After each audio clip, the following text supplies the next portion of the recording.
Meditations by Marcus Aurelius, a Roman emperor, Stoic philosopher, and one of history's most influential thinkers. From my tutor, not to become a green or blue supporter at the races, or side with the light or heavies in the amphitheatre, to tolerate pain and feel few needs, to work with my own hands and mind my own business, to be deaf to malicious gossip.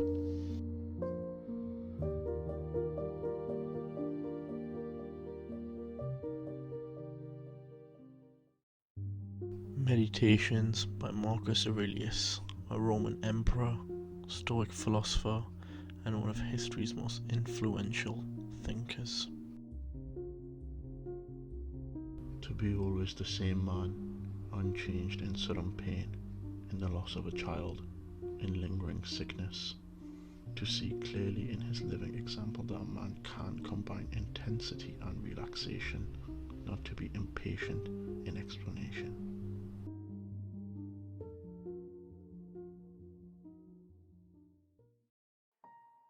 Meditations by Marcus Aurelius. No, think like this, as if you were on the point of death. You are old. Don't then let this directing mind of yours be enslaved any longer.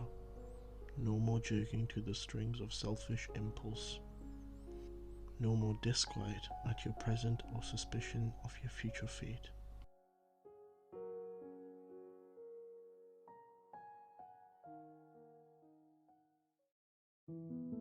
Meditations by Marcus Aurelius. Remember how long you have been putting this off, how many times you have been given a period of grace by the gods and not used it.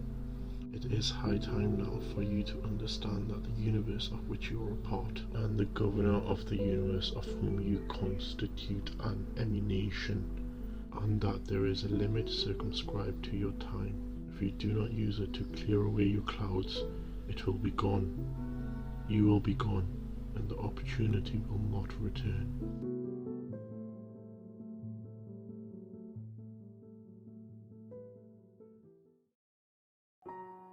Meditations by Marcus Aurelius.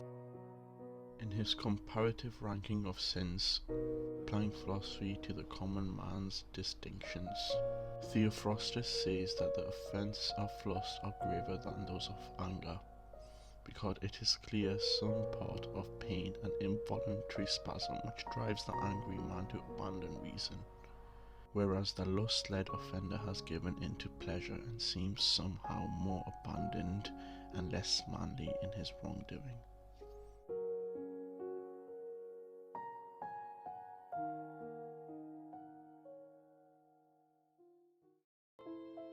Meditations by Marcus Aurelius.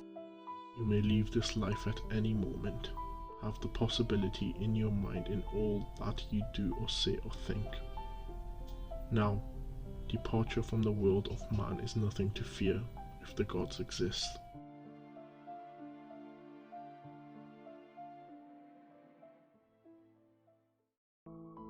Meditations by Marcus Aurelius.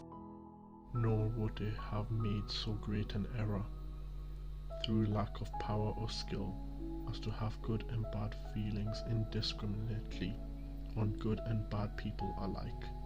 Yes, death and life, fame and ignominy, pain and pleasure, wealth and poverty, all these come to good and bad alike, but they are not in themselves either right or wrong, neither then are they inherent good or evil.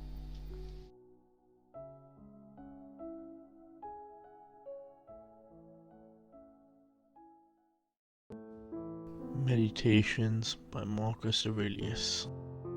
How all things quickly vanish, our bodies themselves lost in the physical world, these memories of them lost in time, the nature of all objects of the senses, especially those which allure us with pleasure, frighten us with pain, or enjoy the applause of vanity, how cheap they are, how contemptible, shoddy, perishable, and dead.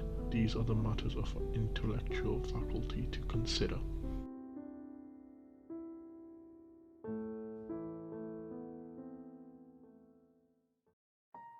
Meditations by Marcus Aurelius.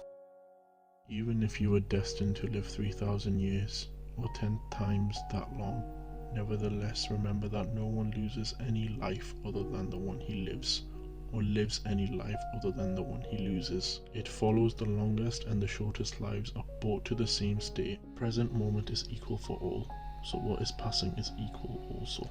The loss therefore turns out to be the merest fragment of time. No one can lose either the past or the future. How could anyone be deprived of what he does not possess?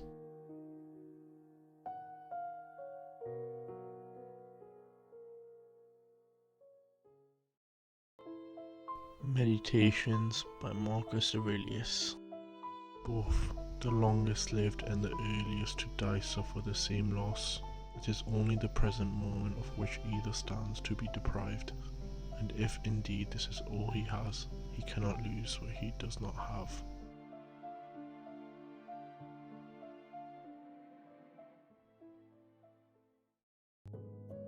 Meditations by Marcus Aurelius. What is death? Someone looking at death per se, and applying the analytical power of his mind to divest death of its associated images, will conclude that it is nothing more than a function of nature, and if anyone is frightened of the function of nature, he is a mere child, and death is not only a function of nature, but also to her benefit.